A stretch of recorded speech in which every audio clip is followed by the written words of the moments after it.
Tetras, vidas, vueltas y ejes del mundo.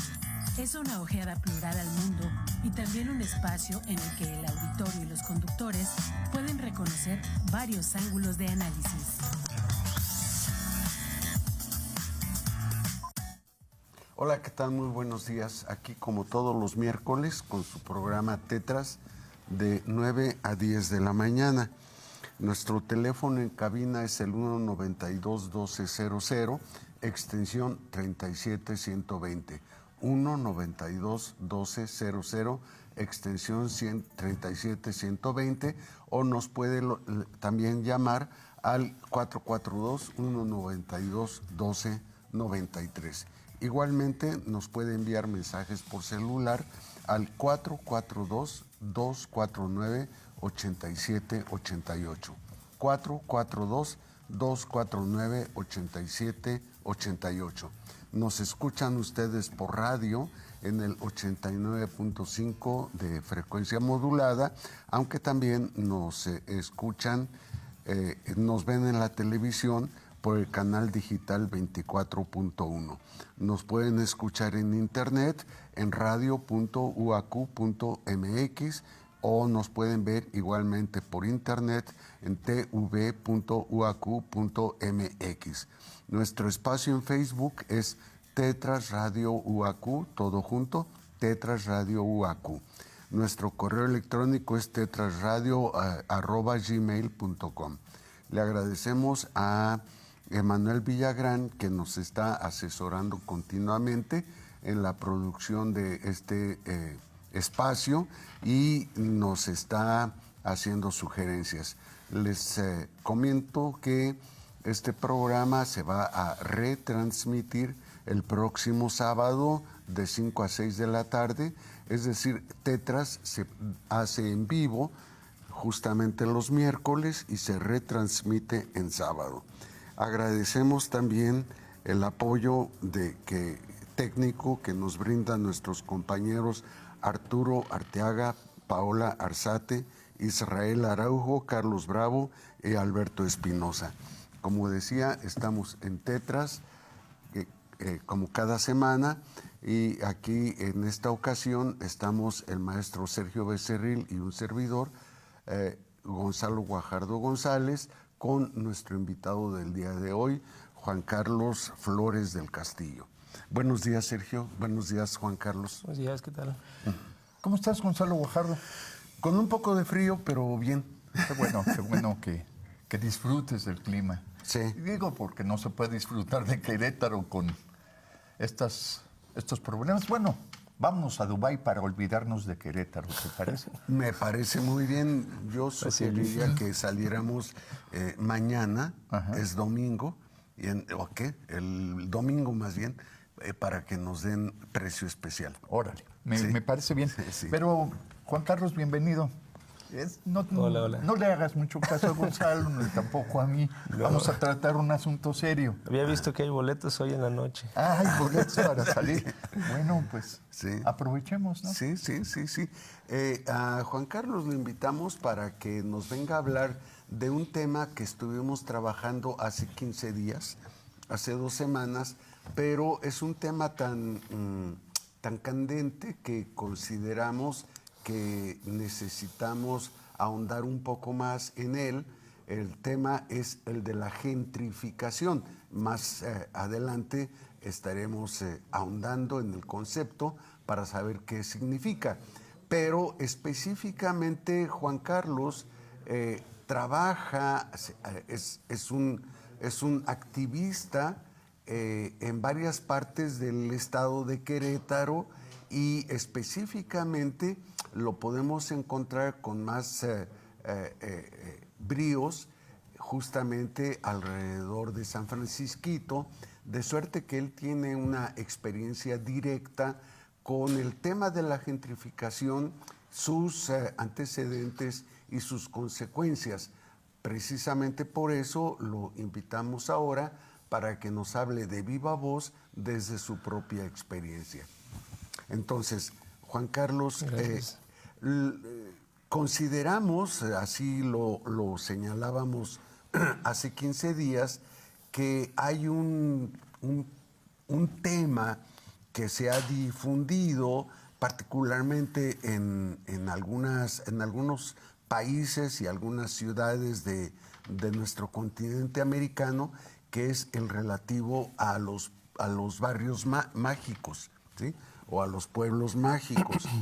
Y que esta noción de mágico añadida a barrios o a pueblos le da un toque característico muy interesante, hace atractivo al pueblo o al barrio al que se le adjudica el calificativo de mágico, pero tiene ciertas consecuencias, ¿no? Sí, connotaciones negativas, ¿no? Ajá. Por un lado, hay una asignación de un recurso para el desarrollo del barrio o del pueblo mágico, pero por otro lado, y esta es lo que nos va orillando a advertir lo negativo, hay una serie de exigencias y de limitaciones en el uso de los recursos, lo que hace que muchos inversionistas aspiren a que esa zona que han ellos visualizado y designado sea nombrada barrio o pueblo mágico, justamente porque ellos, a final de cuentas, pueden llevarse el presupuesto asignado y hacer del espacio un lugar adecuado para sus intereses.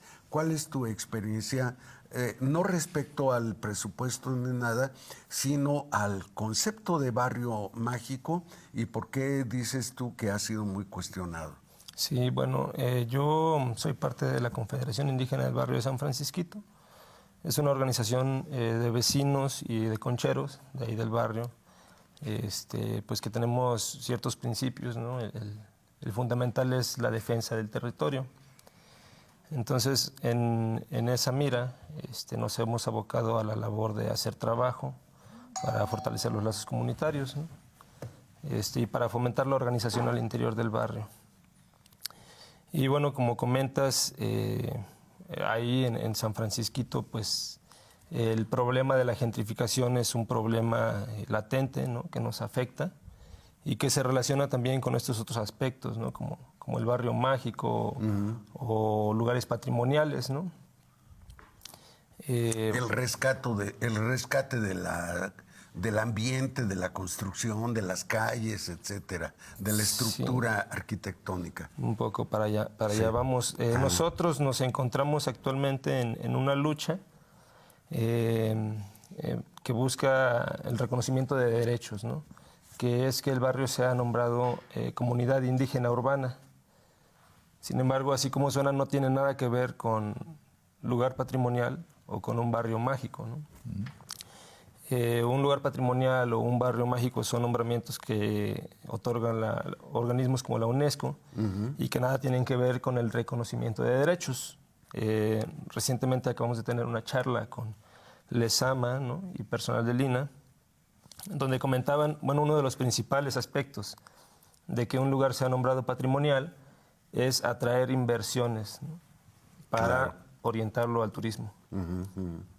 Y eso puede parecer bonito porque puede parecer que va a haber una renovación. Sin embargo, hay que poner la mira en para qué fines está enfocada esa renovación y hacia quién, ¿no? Y pues acá la experiencia, un poco desde analizar lugares como el Tepe, ¿no? Como incluso el centro histórico, pues es que estos nombramientos terminan siendo perjudiciales porque solamente fomentan eso, el turismo, las inversiones, el crecimiento de negocios, de hoteles, y pues se vuelven lugares prácticamente inhabitables, ¿no? El ejemplo más icónico es 5 de Mayo, en el centro, donde pues ya más del 60% de la población ya no es habitacional. ¿Te refieres a la calle 5 de Mayo? En la calle 5 de Mayo. ¿Pero qué pasa allí, me decías? Es esta dinámica donde se impulsa mucho el comercio, los hoteles, el turismo, y que son los mismos elementos que se buscan atraer con los nombramientos de barrio mágico, como en el caso del Tepe, ¿no? Tú estás ahora hablando justamente de estas áreas del municipio de Querétaro, pero fuera del municipio de Querétaro también tenemos estas denominaciones como por ejemplo Bernal, por decir Bernal, algo, ¿no? Tequisquiapan. Tequisquiapan, o fuera del estado, por ejemplo, San Miguel de Allende, lugares así que por alguna razón, ya sea por razones arquitectónicas o por razones históricas, han cobrado relevancia ante la mirada del turista o ante la mirada del inversionista, ¿no? ¿Cuál es el interés de los inversionistas en hacer esto? Porque tú podrías decir, o cualquiera podría decir, bueno, si tú como inversionista apoyas al desarrollo de una zona, de una región, de un barrio, pues estás promoviendo su desarrollo, su beneficio. Bueno, pues acá la experiencia es que la búsqueda del inversionista pues es la ganancia, ¿no? Como tal. Más allá de vamos a desarrollar el área para los habitantes propios, es la ganancia, ¿no? Generalmente, pues quien invierte en este tipo de megaproyectos, ¿no? No lo hace en una zona pequeña, ¿no? Sino que adquiere proporciones de tierra mayores, ¿no? Y pues realmente el único fin es la acumulación, ¿no? de capital. Pues está el caso de Puerta La Victoria, Barrio Santiago, ¿no? Que además, debido a estos megaproyectos que ya se crearon en la zona, no solo basta con el desplazamiento que hubo, la transformación urbana, sino que además empiezan a generar una especulación del suelo. O sea, mayores posibilidades de nueva inversión donde la ganancia sea mayor. Yo me regresaría para ver, Juan Carlos, ¿qué es eso de la gentrificación?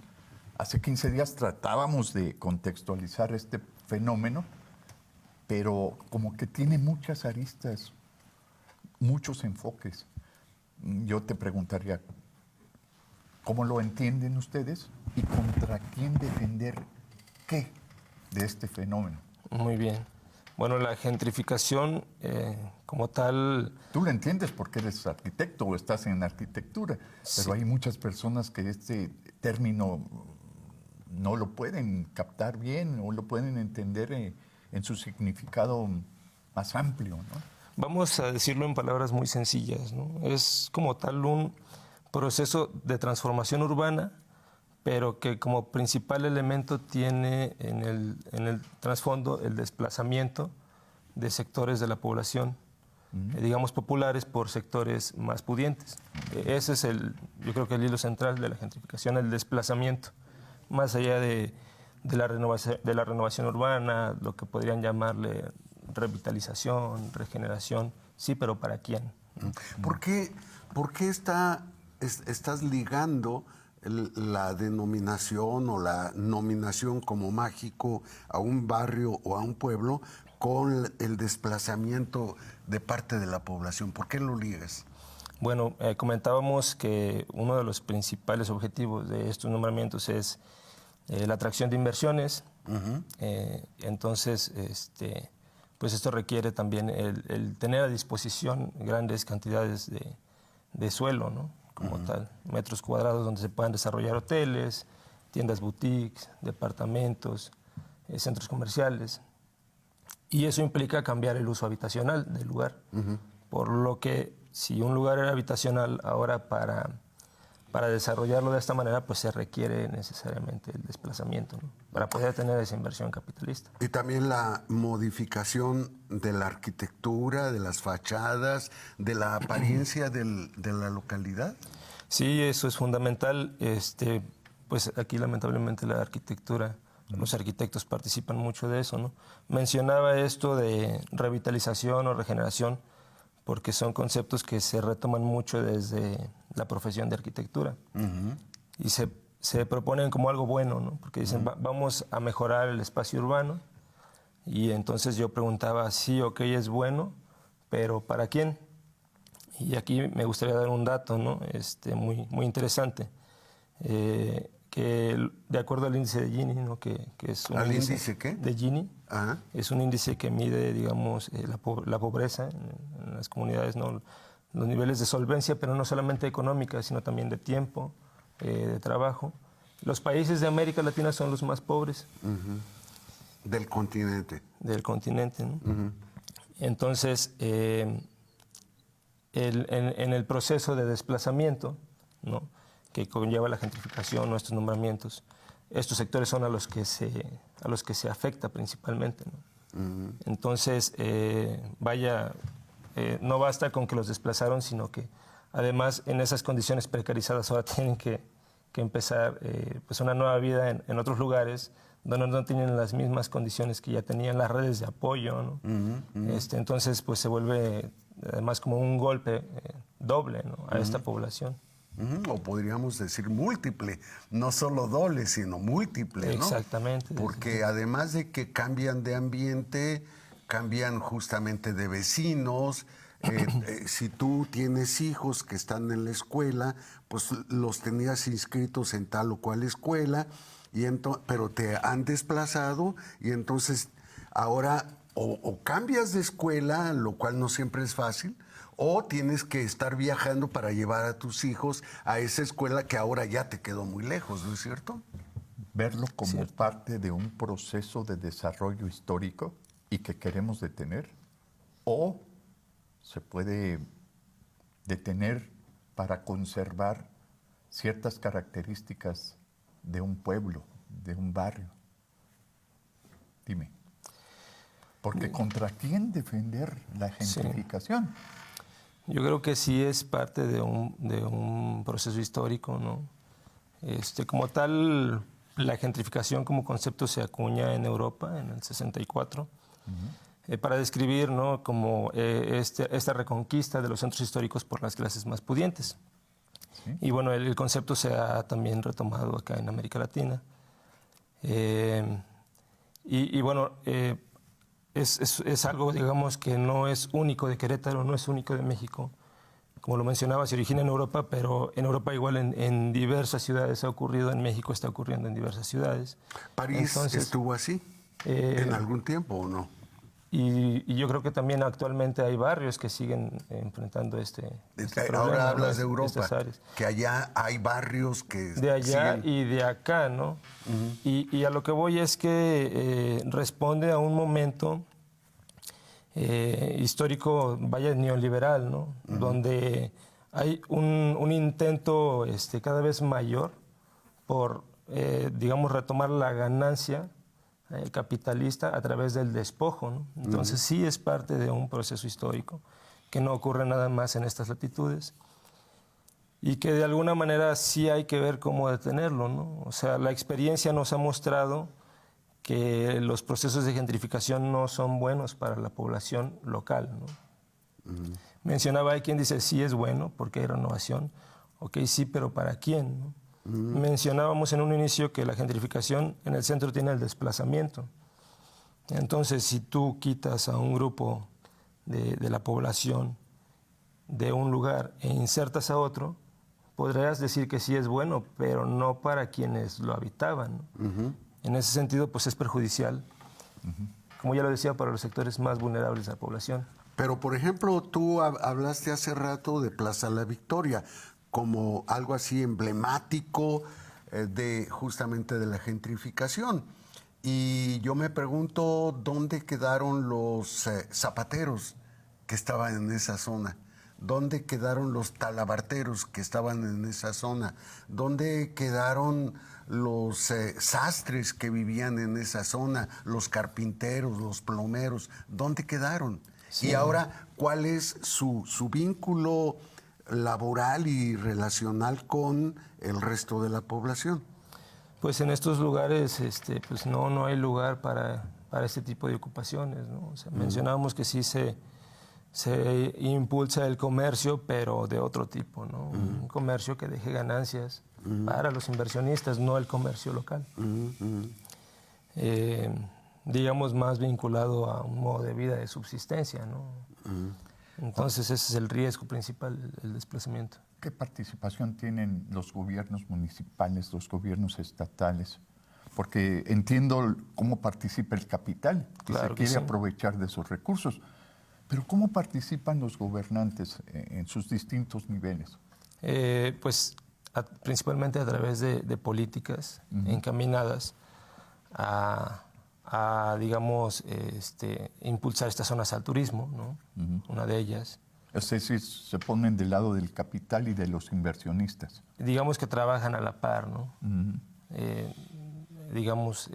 Pues sí, van de la mano. Porque ellos ¿no? consideran que es para beneficiar al pueblo, beneficiar a la sociedad. ¿Ese es el ellos discurso. son los políticos? Ese es el ¿o qué? discurso, ¿no? Sí. Ese es el discurso, habría que ver. Desde esa narrativa lo van planteando. Y sin embargo, lo que mencionamos, la experiencia es otra, ¿no?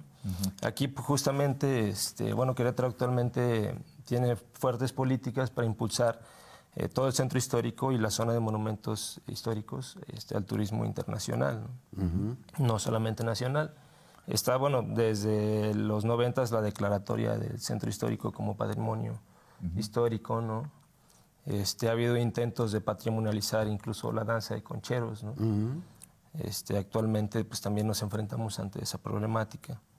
Y pues también toda la serie de concesiones que se otorgan para el desarrollo de megaproyectos, ¿no? Como Puerta a la Victoria o Barrio Santiago, donde incluso pues en algún momento pues hasta salió que había problemas porque ponía en riesgo un mismo patrimonio que eran los arcos, ¿no? Pero vaya, hay un trabajo conjunto ahí de gobierno con empresarios para generar o dinamizar la economía en estas zonas dirigidos a las grandes inversiones, ¿no? O sea, para la ganancia para los grandes inversionistas nada más. Yo creo que la principal participación va por ahí, ¿no? También, igual ahorita comentar por ahí, vimos en una nota, ¿no? Que el gobierno justamente ahorita estatal, el gobierno estatal está buscando alianzas con el Banco de América Latina para impulsar el desarrollo, ahora específicamente en San Francisquito, ¿no? El desarrollo turístico, hay que decirlo así. Entonces, pues eso pues no es nada bueno, ¿no?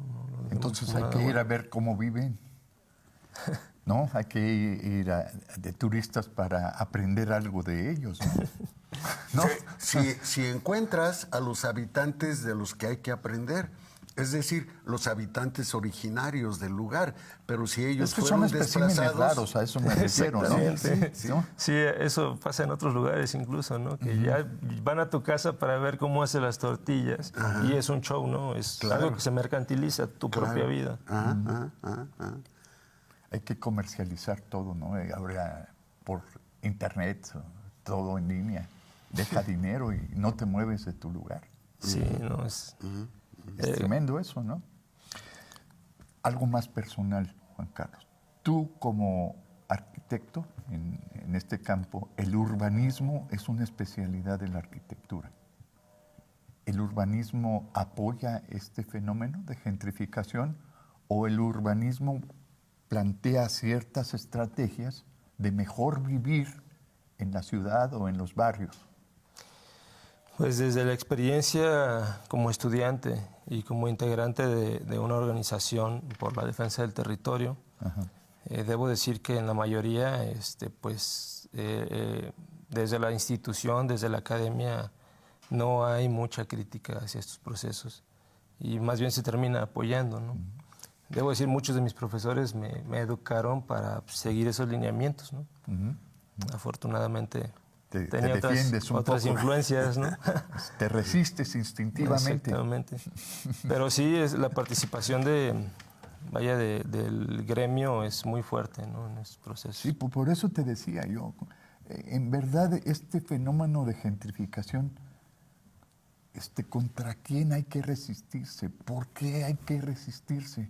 Porque yo decía que hay que ir a Dubái o hay que ir a Europa para aprender de ellos y venir a implantar ciertas estrategias de gobierno o ciertas políticas públicas.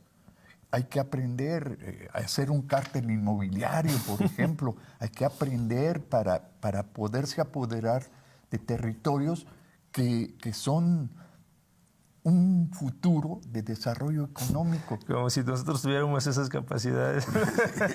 Exactamente. Pero seguramente Juan Carlos, desde su perspectiva, estaría diciendo, sí, hay que ir, por ejemplo, a Barcelona, hay que ir a Madrid para ver cómo ellos están luchando, porque también ellos están siendo gentrificados, ¿no?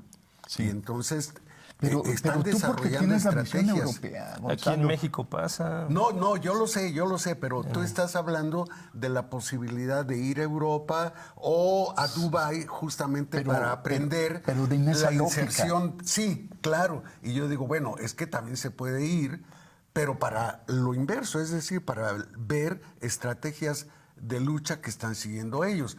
Pero no es necesario o indispensable para saber cómo luchar. Sin embargo, si me invitas a ir para aprender cómo se gentrifica, yo diría, prefiero ir para aprender cómo se lucha contra la gentrificación. Eso es lo que estoy queriendo decir, ¿no? Y ciertamente hay espacios en nuestra propia América, como en Argentina, como en Chile, como en Brasil, que han sufrido la gentrificación igualmente, ¿no? Exacto. Ajá. Es una lucha muy interesante, ¿no? Una lucha que en la experiencia debes de sufrir los embates de una lógica de desarrollo del capital.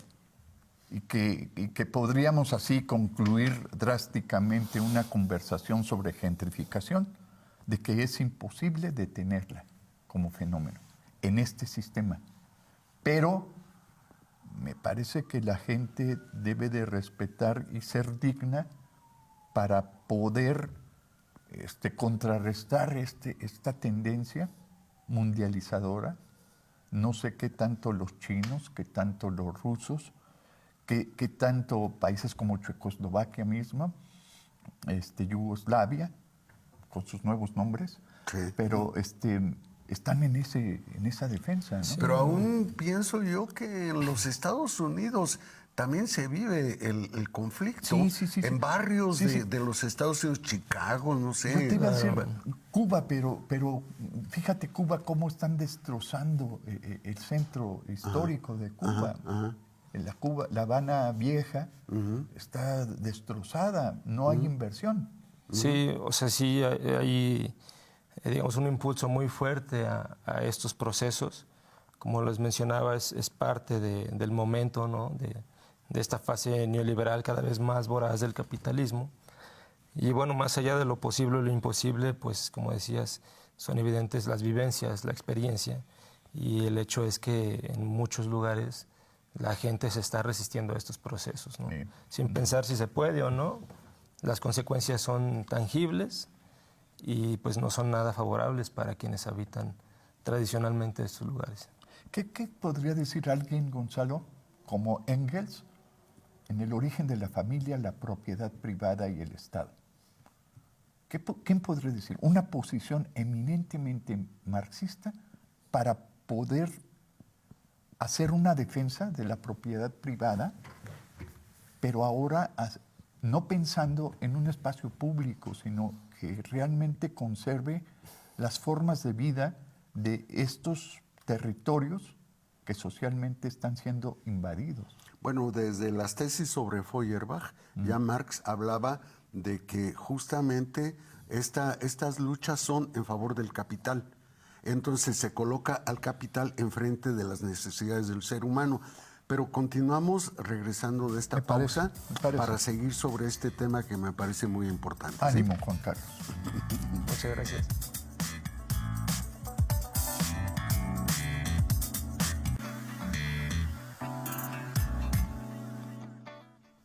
Bueno, continuamos. Juan Carlos, mira, te hacen una pregunta Víctor Martínez, de la comuna El Marqués, del Ser Comunidad del Marqués, para consultar con el invitado de qué año data el barrio de San Francisquito y cómo fue su fundación. Es difícil tener un año preciso, ¿no? Pero es una pregunta que nos hace Víctor Martínez. Sí, muy bien. Bueno, el año como es exacto, no lo tengo, o sea, bueno, pero hay que decir que San Francisquito o esa área es el lugar de fundación de la ciudad de Querétaro, ¿no? Históricamente el barrio de la Cruz y el barrio de San Francisquito eran un mismo barrio, Ajá.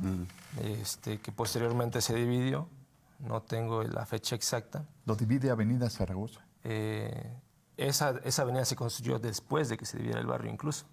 Le llamaron la calzada de las lágrimas por todas las casas que tiraron. Ajá. Y pues dicen que fue muy triste, ¿no? Las anécdotas que están Perdón, escritas. pero quiero señalar también que cuando dices ahí se fundó Querétaro, es el lugar de fundación, quiero señalar que no hay una fecha única, exclusiva de fundación, porque los asentamientos humanos simplemente son eso, asentamientos que después se van justamente por influencias externas o por decisiones internas, se van reconfigurando hasta lograr una cierta armonía urbana o una armonía en la vecindad, y ya hasta se le puede dar un nombre específico, ¿no? Entonces es difícil por eso retrotraerse en la historia para encontrar fecha precisa de fundación. Para mí, por ejemplo, que cuando llegaron los mexicas a la Gran Tenochtitlan y se encontraron allí una serpiente siendo devorada por un águila, es un relato mítico. O sea, no puede ser que eso haya sido el motivo de la fundación. En realidad son muchos, ¿no? Bueno, acá igual también, digamos, bueno, sí había ya asentamientos indígenas, ¿no? Previos a la llegada de los españoles en la zona, pero bueno, esta historia del Cerro del Sangremal, donde hubo una batalla y se apareció Santiago Apóstol, ocurre ahí en el barrio, ¿no? Bueno, por la cercanía al Círculo de la Danza, que también el barrio se considera el lugar de origen del Círculo de la Danza, reconocido a nivel nacional, ¿no? Pues ahí comentan los jefes concheros que vaya, no hubo la batalla como tal, pero las fundaciones de ciudades en ese entonces eran distintas, ¿no? Digamos, eran como acuerdos entre comunidades. Y pues sí, ahí es el punto donde se origina la ciudad, ¿no? Que comento, después ya se divide el barrio de la Cruz, el barrio de San Francisquito, y los dos están en el Cerro del Sangremal, que es el lugar donde ocurre este suceso histórico, mítico, pero que tiene que ver con la fundación de Querétaro, ¿no? Sí, y aunque yo sigo insistiendo en que estos son relatos míticos, ¿no? Ya la certeza de que así haya sucedido es otra cosa. Sin embargo, lo mítico hace la historia como Indudablemente. como un hecho. Al menos la pues. autoconciencia. Ajá. La autoconciencia del habitante de allí que dice, yo pertenezco a ese barrio y así me formé yo, heredé esto, soy alguien que viene de esta tradición. Y hay que decirlo, desde su origen, el barrio de San Francisquito es un barrio indígena, ¿no? Que actualmente está en el centro de la ciudad. Y como lo mencionaba, hay una deuda histórica por el reconocimiento de esta comunidad indígena en el centro de la ciudad. ¿Cuándo inician ustedes esta defensa de este barrio indígena? Digamos, el proceso organizativo hace alrededor de 7 años. Ya la búsqueda por el reconocimiento como comunidad indígena, alrededor de 3 años aproximadamente. 3 años pasados, ¿no? Igual, pues, gran parte del barrio se reconoce, ¿no? Como indígena, se autoescribe o reconoce que tiene vínculos con familiares, ¿no? Que reconocen como indígenas. Mucho de esto ligado a la tradición conchera, como lo mencionaba. Sin embargo, pues sí ha habido como dificultades institucionales para que ese nombramiento pues se realice, ¿no? Como tal, pues ya ¿Qué en la repercusiones ley, podría tener? que se logre el reconocimiento. Ajá. Para esta estructura social que se está creando de manera neoliberal. Repercusiones para los habitantes del barrio Y para la sociedad queretana. y para la sociedad queretana, ¿no? Los que vivimos alrededor de esos núcleos. Bueno, como lo mencionaba al inicio, la búsqueda por el reconocimiento como comunidad indígena es una búsqueda por el reconocimiento de derechos para quienes nos autoadscribimos como comunidad indígena del barrio, ¿no? Esto es muy benéfico para quienes pertenecemos a la comunidad, y para quienes no se autoescriben como indígenas, pues no les afecta en nada, ¿no? O sea, el reconocimiento de un derecho no anula la existencia de otro, ¿no? Cuando hablas de derechos de San Francisquito, en caso de ser reconocido como un pueblo de origen indígena, ¿cuáles serían ese tipo de derechos? Derechos de las comunidades indígenas, como la libre autodeterminación, ¿no? Del uso de su territorio. Ajá. Esto hablaría de que no se adscriben a la estructura política de diputados y delegados, etcétera, sino que tienen otra estructura, ¿o cómo sería? Bueno, esto es algo más complejo, ¿no? Y en dado caso, habría que construir todo eso, ¿no? No partimos de entender que esto es mágico y hay un nombramiento y ya, ¿no? Como que San Francisquito es autónomo, ¿no? Pero sí nos da posibilidades para practicar órganos de toma de decisiones como más basados en la autonomía. No estoy diciendo que haya una separación, ¿no? de los órganos tradicionales que comentas, pero sí un trabajo más a la par, ¿no? Un reconocimiento ya como iguales y no visto para abajo. Entre muchos otros, ¿no? Lo más, ya, digamos, superficial, el acceso a programas, el acceso a becas, instituciones educativas, ¿no? Particulares, demás. Y por lo tanto, también hay más posibilidades de que los que se adscriben a ese núcleo exijan atención por parte de los gobiernos. ¿O cómo? Sí, y bueno, y también la posibilidad de nuevo, de generar órganos de gobierno propios, ¿no? Claro. Entonces, bueno, sí, como lo mencionaba también, al no haber este reconocimiento, pues realmente está habiendo de alguna manera una violación a los derechos, porque ya hay una autoadscripción de los habitantes como comunidad indígena. Sin embargo, el Estado, pues, nos ha hecho difícil este reconocimiento, ¿no? Claro, claro. Entonces, yo considero que esta resistencia y esta lucha que están haciendo ustedes por reconocer a San Francisquito como un barrio indígena, pues para la lógica neoliberal y de estos gobiernos panistas no entra en su cabeza ese tipo de propuestas de organización.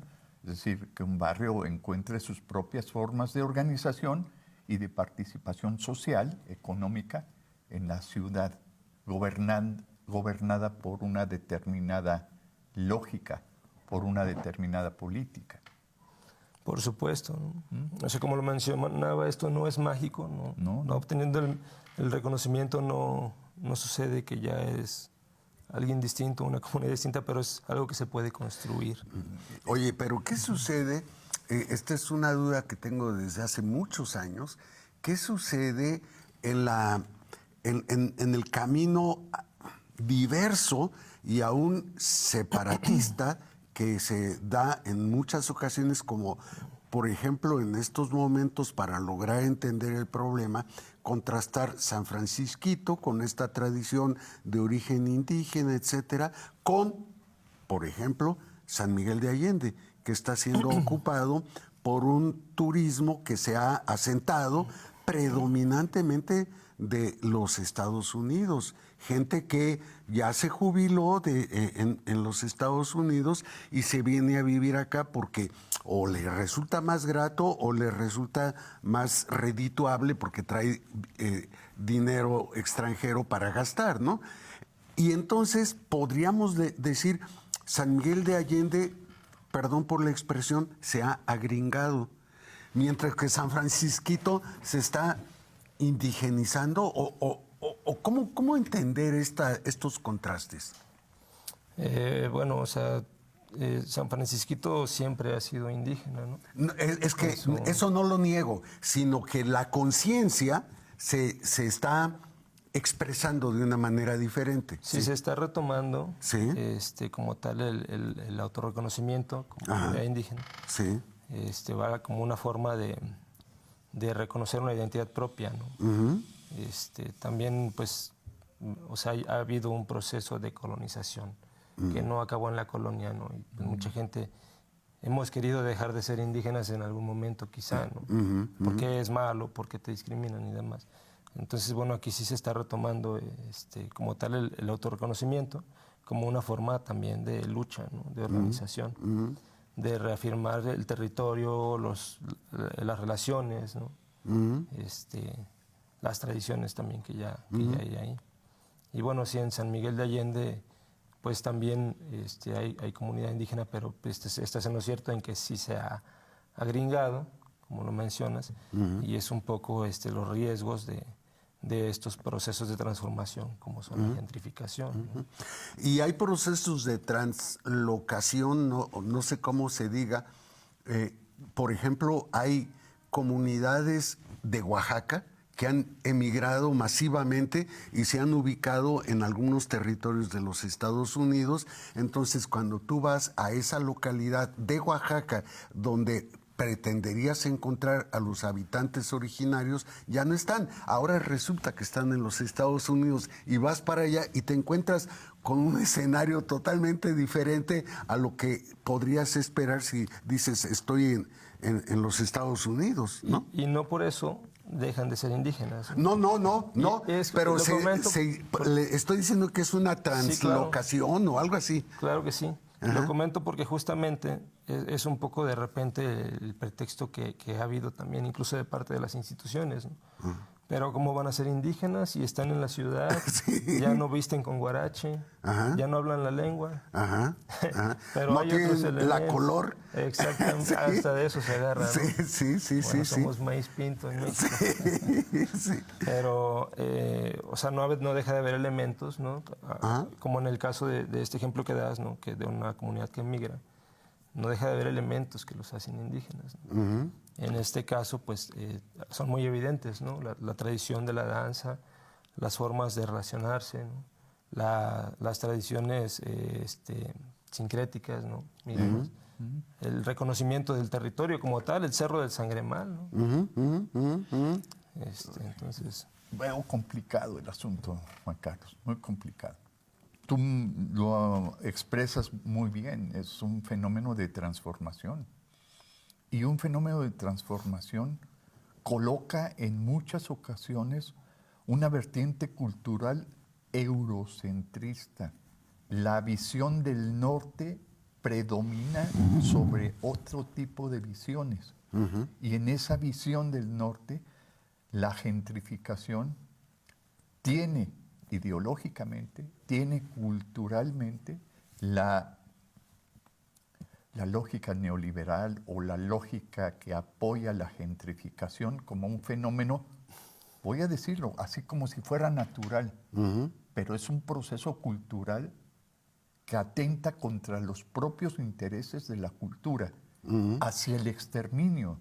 Exacto. Estaba yo pensando precisamente en el caso de lo que hoy conocemos como Uruguay.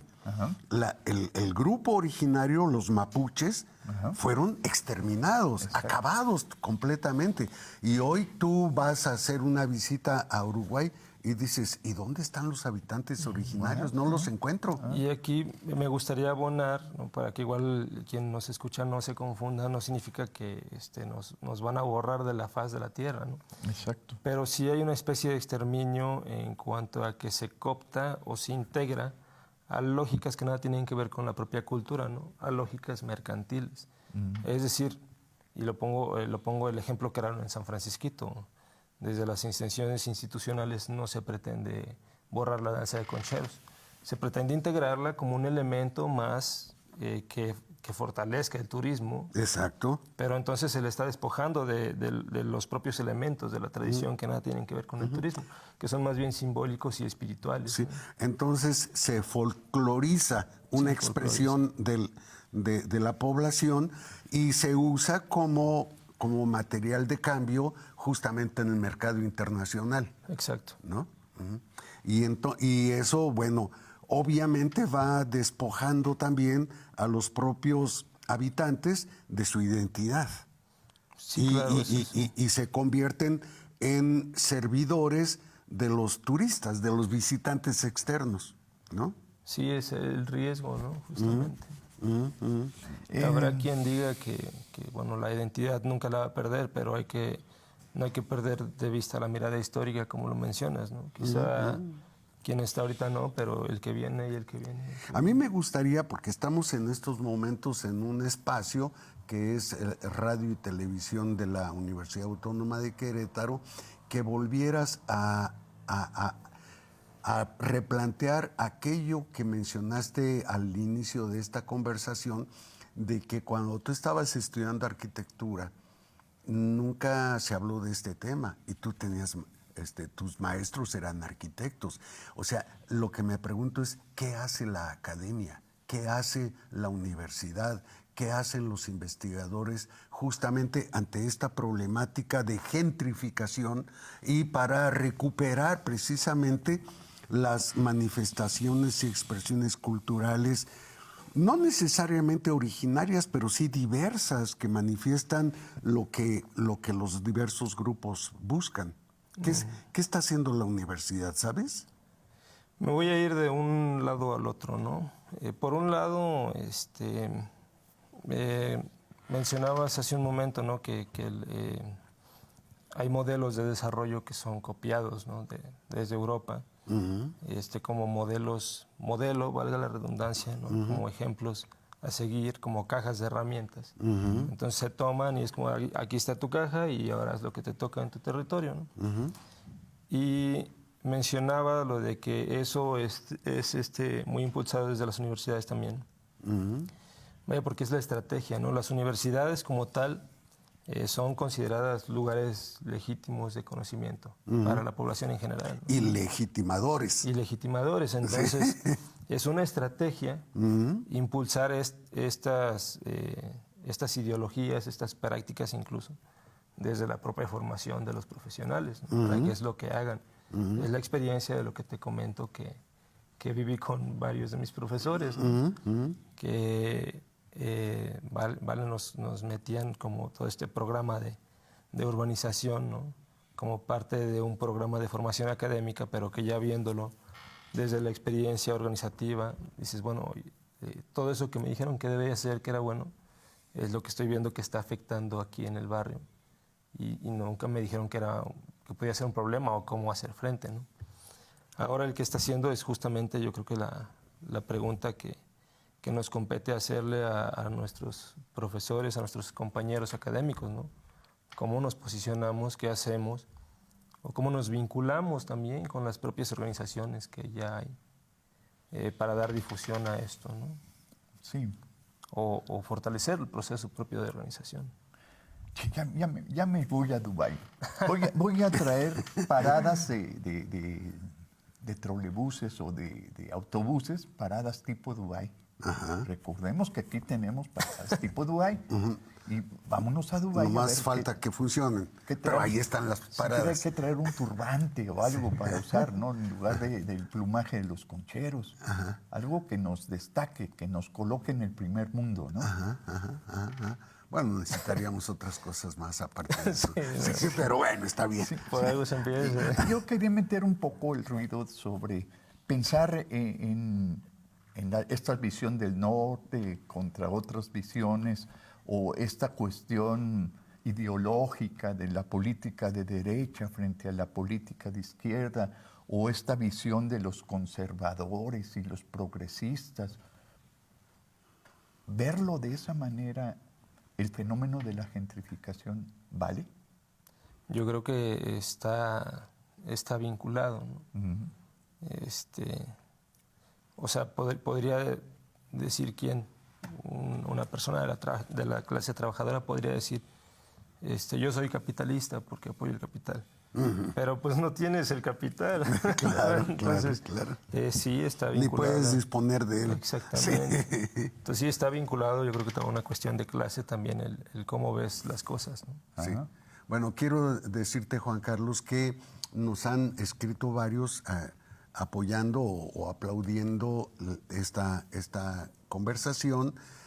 No quise leerlo porque no quise leer los diversos mensajes porque apuntaban hacia espacios específicos y no nos daba el tiempo de irlos abordando. Pero en todo caso, consideran que es muy valioso que desarrollemos una conversación de esta índole justamente para conocer mejor nuestra propia situación como cultura, como pueblo y como asentados en un lugar tan concreto que es el centro del país. Y bueno, pues tenemos que decir que nos vemos en la próxima ocasión que nos invitemos, sí, para seguir hablando sobre Muchas este gracias. tema. Gracias, Les Juan Carlos. agradecemos a ustedes que nos hayan seguido y estaremos aquí dentro de 8 días con nuestros compañeros Ángel Valderas y Rosalba Pichardo. Que pasen buen día. Hasta la próxima. Gracias.